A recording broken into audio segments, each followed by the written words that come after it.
আপনি কি কখনো ভেবেছেন আপনার করা দোয়াগুলো কেন যেন কাঙ্ক্ষিত ফল নিয়ে আসে না?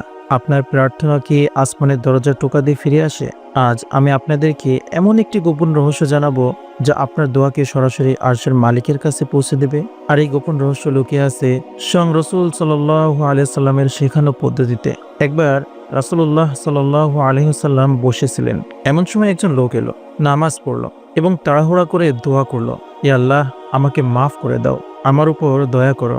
রাসূল সাল্লাল্লাহু আলাইহি ওয়াসাল্লাম বললেন, ওহে আল্লাহর বান্দা, এত তাড়াহুড়া কিসের? তিনি বুঝিয়ে দিলেন, দোয়া করার একটা নির্দিষ্ট নিয়ম আছে, যে নিয়ম অনুসরণ করলে আল্লাহ তাআলা দোয়া কবুল করেন। রাসূল সাল্লাল্লাহু আলাইহি ওয়াসাল্লাম শিখিয়েছেন, যখন তোমরা দোয়া করবে তখন কিছু গুরুত্বপূর্ণ ধাপ অনুসরণ করবে।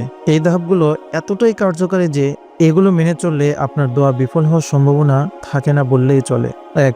আল্লাহর প্রশংসা দিয়ে শুরু করুন। প্রথমেই আল্লাহর মহিমা ও গুণাবলী বর্ণনা করুন। তিনি যেমন প্রশংসার যোগ্য, তেমনই সুন্দরভাবে তার প্রশংসা করুন। তার অপার করুণা, ক্ষমতা ও শ্রেষ্ঠত্বের কথা স্মরণ করুন। এরপর আপনার প্রিয় নবী রহমতে পরিপূর্ণ হযরত মুহাম্মদ সাল্লাল্লাহু আলাইহি সাল্লামের প্রতি দুরূদ ও সালাম পেশ করুন। তার প্রতি দুরূদ পাঠানো ছাড়া কোনো দোয়াই আল্লাহর কাছে পৌঁছায় না। রাসূল সাল্লাল্লাহু আলাইহি সাল্লাম নিজেই বলেছেন, আমার প্রতি দুরূদ ব্যতীত সকল দোয়া ফিরিয়ে দেওয়া হয়।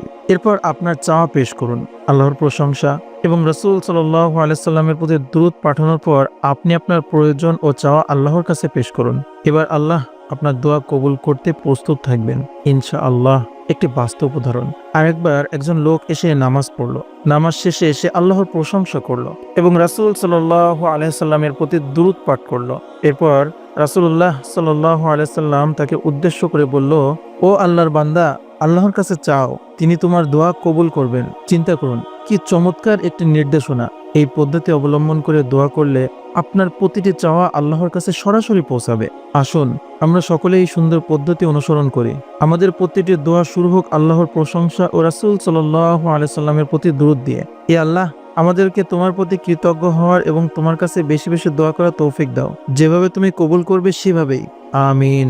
আপনার প্রতিটি দোয়া কবুল হোক এই কামনাই করি।